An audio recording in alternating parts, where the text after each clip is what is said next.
everyone, welcome to Haw River Happenings. My name is Jess and today I'm going to show you what's happening over in this tank. Let's see what's going on in there.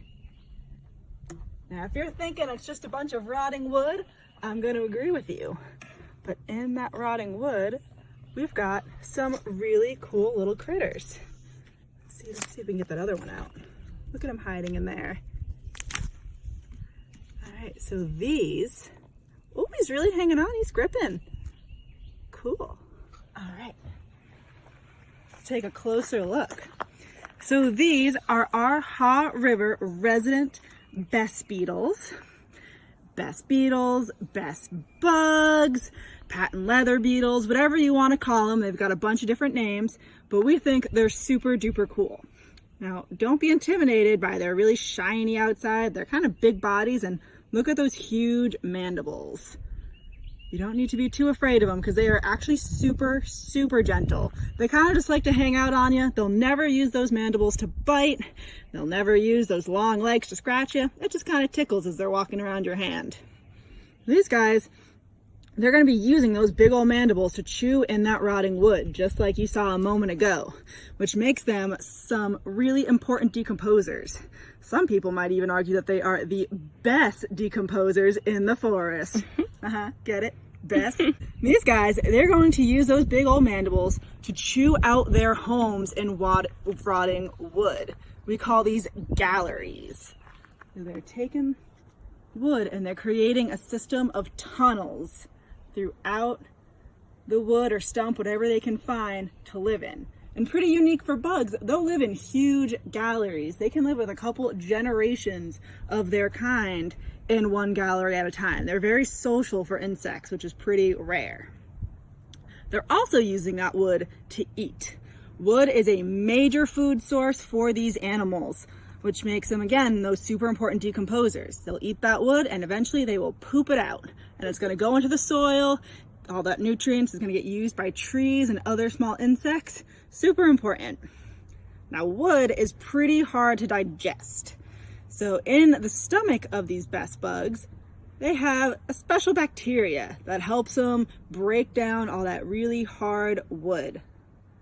But how do they get that bacteria? They got to keep it flowing, right? So they eat their own poop. Pretty disgusting, right? Now these things are so easy to take care of because all they need is that rotting wood and their own poop to eat. The baby Bess beetles, even, when they're born, they don't have those super strong mandibles and they don't have that bacteria already in their gut. So the mama and daddy Bess beetle will lay a nest for them, cover it in masticated wood, that's already chewed wood, and some of their poop so that the baby can get chewing.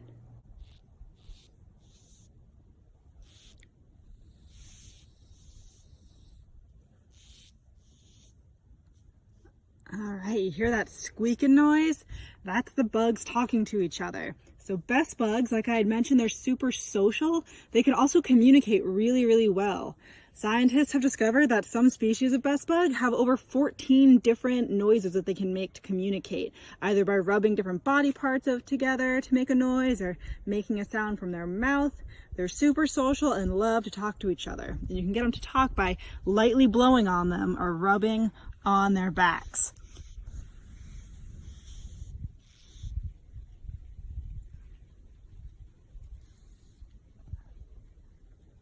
All right. So we're going to go on an adventure. These things are super common in the eastern US, so let's go on an adventure and see if we can find any in their natural habitat. All right, so around rotting stumps and things like this, you can find a lot of decomposers. So we were looking at those Bess beetles, Bess bugs, whatever they are. We have some fungus here, a really cool type of shelf fungus that grows on the side of logs and trees. And under here, we've got some worms, some of the most well-known decomposers. Really wriggly and slimy. You've probably seen them before. So a decomposer is some sort of organism that is breaking down organic material or living things into inorganic material or non-living things. So they're helping to bring nutrients to the soil.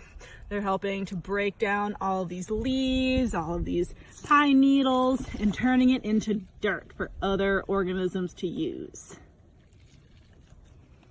When you're flipping over logs or rocks or anything big like that, you need to do it safely and carefully, all right? So you're gonna stand behind the log and you're gonna roll it towards you so that if there's anything hiding underneath, it'll shoot out the other way. So make sure no one's standing in this area and don't stick your hand underneath it until you know that it's safe, all right? So I'm standing back, just keeping away. Whoa, look at that. We've got a rat snake. And there this is. Alright. Whoa. That way, if there's any real snakes, they're zipping out the other way and not getting in your way. Alright, here's a nice big one for us. Let's see what we can find here. Ooh, a nice frog. Logs are also a great spot to find some amphibians like frogs and maybe even a little salamander. Looks like we've got something growing in here, a new plant trying to come up. Oh, a little colony of ducks. Pretty crazy how nature does that. Another little worm hiding in there.